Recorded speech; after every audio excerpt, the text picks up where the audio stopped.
Lubog sa baha ang ilang lugar sa lungsod ng Maynila dahil sa pag-ulang nagsimula kaninang madaling araw. Perwisyo naman ang hatid nito sa mga motorista.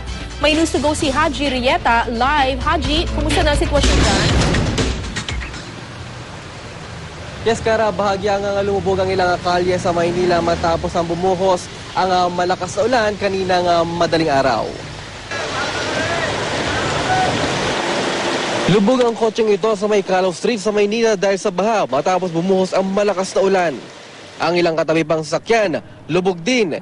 Sa bahaging ito naman ng United Nations at Taft Avenue, mataas din ang baha.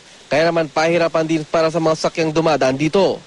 Ang tricycle driver na si Joseph Amuro, nabasa pa nang biglang bumuhos ang ulan. Malakas ba yung buhos kanina? Oo, malakas po. Malakas po. Sobra. Ano nangyari sa inyo? Nabasa ka eh. Kaya dito ako. Silong muna kayo. Silong muna. Ang tricycle naman ni Chris Canster, sinilong niya muna. Halos abot na raw kasi ang baha sa tambutso ng tricycle. Hindi na kaya dahil masyado na malalim yung baha. So tutulog kami ron inaabot na yung tambutso namin. Pagaman humupa ng baha sa mga Espanya, patuloy naman ang pagbuhos ng ulan, dahilan kung bakit bahagyang bumagal ang daloy ng trapiko. Walang anunsyang lokal na pamahalaan ng Maynila kung magdedeklara ng walang pasok. Para po hindi po masyadong hectic yung kasi po kami rin po yung nahihirapan. Siguro dapat i-announce nila habang maaga pa din siguro. Pag talagang sigurong malakas na yung ulan.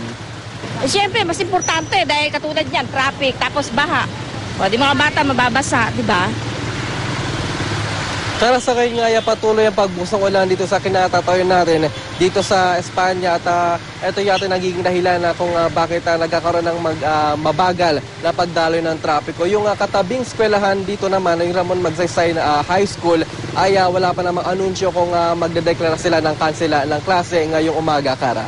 Yes, Haji, pero nag-declare na ng no classes sa buong Maynila ang alkalde ng Maynila. Alam na ba yan ng mga estudyante at mga guro dyan?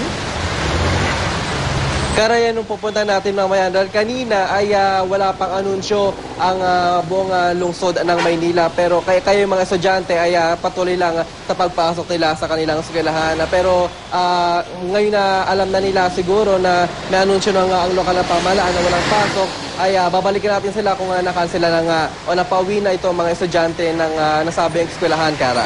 Haji, bigyan mo nga kami ng idea kung gaano kataas yung baha ngayon dyan sa lugar na kinatatayuan mo.